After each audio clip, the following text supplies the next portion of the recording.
ليس البر أن تولوا وجوهكم قبل المشرق والمغرب ولكن البر من آمن بالله واليوم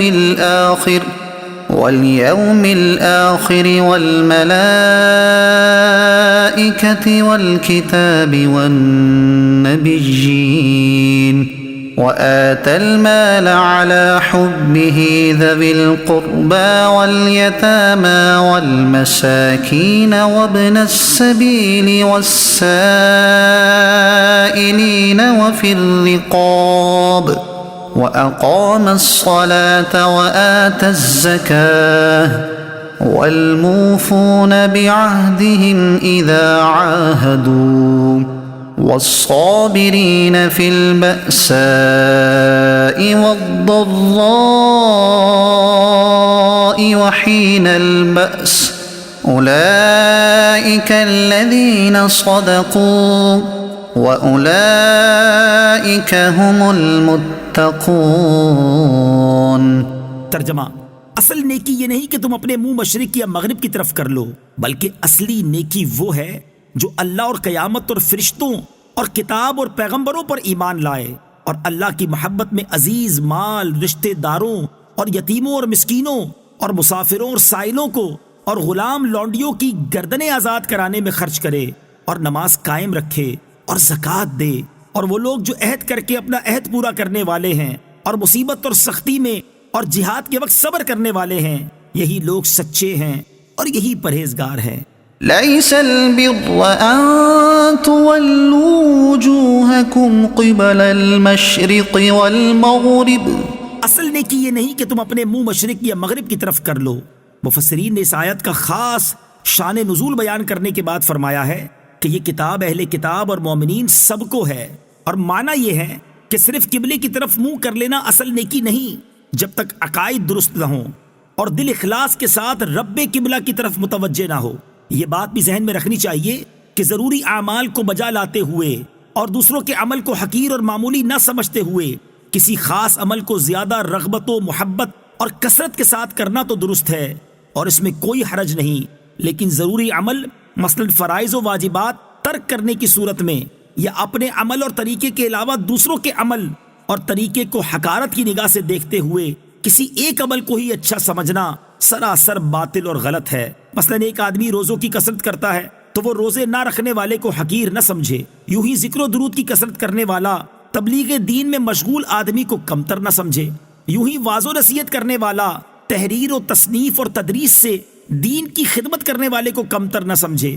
یہودیوں کا رد اسی وجہ سے کیا گیا کہ ایمان صحیح اور اعمال صالحہ کی طرف تو آتے نہ تھے، رشوت، حرام خوری، سود، فیصلہ کرنے میں ناانصافی، بغض و کینہ اور دیگر گناہوں میں تو دلیر تھے، اور قبلے کے مسئلے میں حق بات معلوم ہونے کے باوجود بلا وجہ جھگڑتے تھے اور ایک خاص قبلے والا ہونے کو کافی سمجھتے تھے۔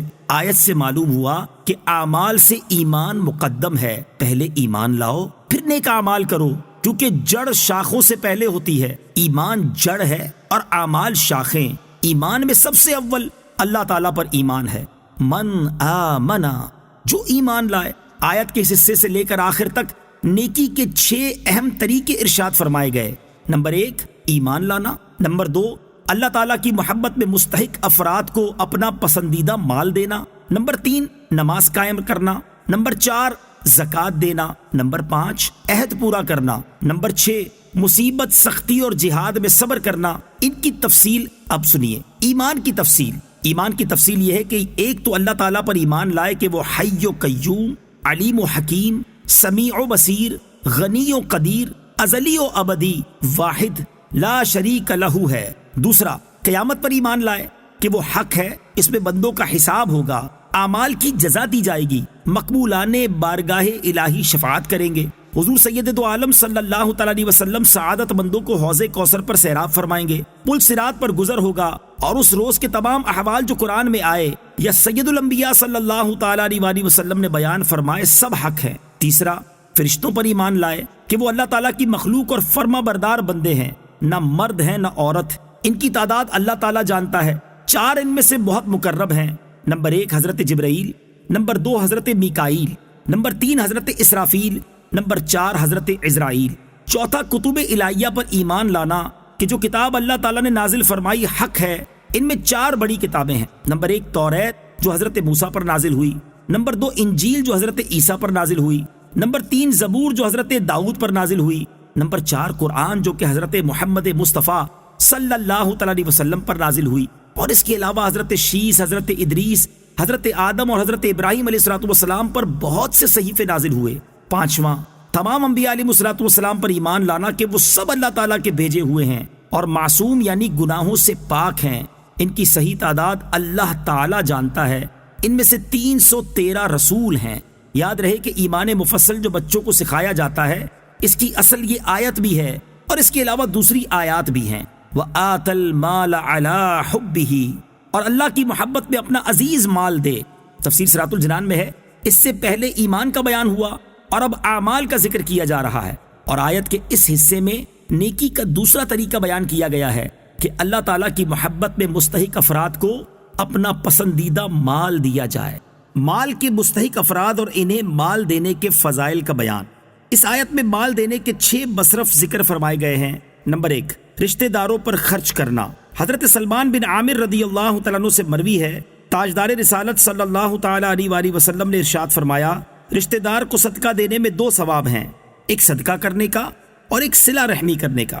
حضرت ابو ایوب انصاری رضی اللہ تعالیٰ عنہ سے روایت ہے، سرکار دو عالم صلی اللہ تعالیٰ علیہ وآلہ وسلم نے ارشاد فرمایا، سب سے افضل صدقہ کنارہ کشی اختیار کرنے والے مخالف رشتہ دار پر صدقہ کرنا ہے۔ نمبر 2 یتیموں پر خرچ کرنا۔ جس نابالغ شخص کے باپ کا انتقال ہو چکا ہو اسے یتیم کہتے ہیں۔ حضرت سہل بن سعد رضی اللہ تعالیٰ عنہ سے روایت ہے، رسول اللہ صلی اللہ تعالیٰ علیہ وسلم نے ارشاد فرمایا کہ جو شخص یتیم کی کفالت کرے، میں اور وہ کفالت کرنے والا دونوں جنت میں اس طرح ہوں گے۔ پیارے آقا علیہ الصلوۃ والسلام نے کلمے کی انگلی اور بیچ کی انگلی سے اشارہ کیا اور دونوں انگلیوں کے درمیان تھوڑا سا فاصلہ کیا۔ نمبر 3 مسکینوں پر خرچ کرنا۔ حضرت ابو ہریرہ رضی اللہ تعالیٰ عنہ سے روایت ہے، رسول کریم صلی اللہ تعالیٰ علیہ وآلہ وسلم نے ارشاد فرمایا، مسکین وہ نہیں جو لوگوں میں گھومتا رہتا ہے اور ایک لقمہ یا 2 لقمے اور ایک کھجور یا 2 کھجوریں لے کر چلا جاتا ہے۔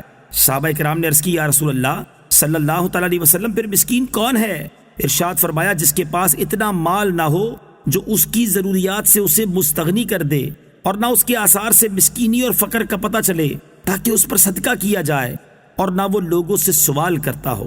حضرت ابو ہریرہ رضی اللہ تعالیٰ عنہ سے روایت ہے، رسول اللہ صلی اللہ تعالیٰ علیہ وآلہ وسلم نے ارشاد فرمایا، ایک لقمہ روٹی اور ایک مٹھی خرما اور اس کی مثل کوئی اور چیز جس سے مسکین کو نفع پہنچے، ان کی وجہ سے اللہ تعالیٰ 3 شخصوں کو جنت میں داخل فرماتا ہے۔ ایک صاحب خانہ جس نے حکم دیا، دوسری زوجہ کہ اسے تیار کرتی ہے، تیسرے خادم جو مسکین کو دے کر آتا ہے۔ پھر حضور پرنور صلی اللہ تعالیٰ علیہ وسلم نے فرمایا، حمد ہے اللہ عز و جل کے لیے جس نے ہمارے خادموں کو بھی نہ چھوڑا، یعنی رحمت سے محروم نہ چھوڑا۔ نمبر 4 مسافروں پر خرچ کرنا۔ حضرت ابو ہریرہ رضی اللہ تعالیٰ عنہ سے روایت ہے، حضور انور صلی اللہ تعالیٰ علیہ وآلہ وسلم نے ارشاد فرمایا، مومن کو اس کے عمل اور نیکیوں سے مرنے کے بعد بھی یہ چیزیں پہنچتی رہتی ہیں، علم جس کی اس نے تعلیم دی اور اشاعت کی، نیک اولاد جسے چھوڑ کر مرا ہے، یا مصحف جسے میراث میں چھوڑا، یا مسجد بنائی، یا مسافر کے لیے مکان بنا دیا، نہر جاری کر دی، یا اپنی صحت اور زندگی میں اپنے مال سے صدقہ نکال دیا جو اس کے مرنے کے بعد اس کو ملے گا۔ نمبر 5 سائلوں کو دینا۔ یاد رہے کہ صرف اس سائل کو اپنا مال دے سکتے ہیں جسے سوال کرنا شرعی طور پر جائز ہو، جیسے مسکین، جہاد اور علم دین حاصل کرنے میں مشغول افراد وغیرہ، اور جسے سوال کرنا جائز نہیں اس کے سوال پر اسے دینا بھی ناجائز ہے اور دینے والا گناہگار ہوگا۔ البتہ بعض لوگوں کو سوال کرنا جائز نہیں ہوتا لیکن ضرورت مند ہوتے ہیں، انہیں بغیر مانگے دینا جائز ہے، جیسے فقیر۔ صدر الشریعہ مفتی امجد علی اعظمی رحمۃ اللہ تعالی فرماتے ہیں، آج کل ایک عام بلا یہ پھیلی ہوئی ہے کہ اچھے خاصے تندرست چاہیں تو کما کر اوروں کو کھلائیں، مگر انہوں نے اپنے وجود کو بیکار قرار دے رکھا ہے۔ کون محنت کرے، مصیبت جھیلے، بے مشقت جو مل جائے تو تکلیف کیوں برداشت کریں؟ ناجائز طور پر سوال کرتے اور بھیک مانگ کر پیٹ بھرتے ہیں، اور بہت سے ایسے ہیں کہ مزدوری تو مزدوری، چھوٹی موٹی تجارت کو ننگو آر خیال کرتے اور بھیک مانگنا کے حقیقتاً ایسوں کے لیے بے عزتی اور بے غیرتی ہے، مایا عزت جانتے ہیں، اور بہت ساروں نے تو بھیک مانگنا اپنا پیشہ ہی بنا رکھا ہے۔ گھر میں ہزاروں روپے ہیں، سود کا لین دین کرتے، زراعت وغیرہ کرتے ہیں، مگر بھیک مانگنا نہیں چھوڑتے۔ ان سے کہا جاتا ہے تو جواب دیتے ہیں کہ یہ ہمارا پیشہ ہے۔ واہ صاحب واہ، کیا ہم اپنا پیشہ چھوڑ دیں؟ حالانکہ ایسوں کو سوال حرام ہے، اور جسے ان کی حالت معلوم ہو اسے جائز نہیں کہ ان کو دے۔ نمبر 6، گردنیں چھڑانے میں خرچ کرنا۔ گردنیں چھڑانے سے غلام اور لونڈیوں کو آزاد کرنا مراد ہے۔ حضرت ابو ہریرہ رضی اللہ تعالیٰ عنہ بیان کرتے ہیں کہ حضور اقدس صلی اللہ تعالی علیہ وآلہ وسلم نے ارشاد فرمایا، جو مسلمان مرد کسی مسلمان مرد کو آزاد کرے گا، اللہ تعالیٰ غلام کے ہر عضو کے بدلے میں آزاد کرنے والے کے ہر عضو کو جہنم سے نجات دے گا۔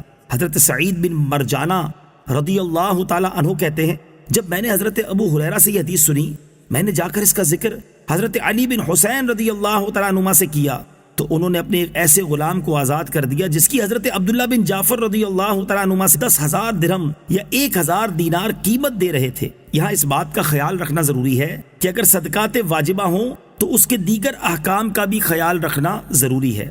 راہ خدا میں کیسا مال دینا چاہیے؟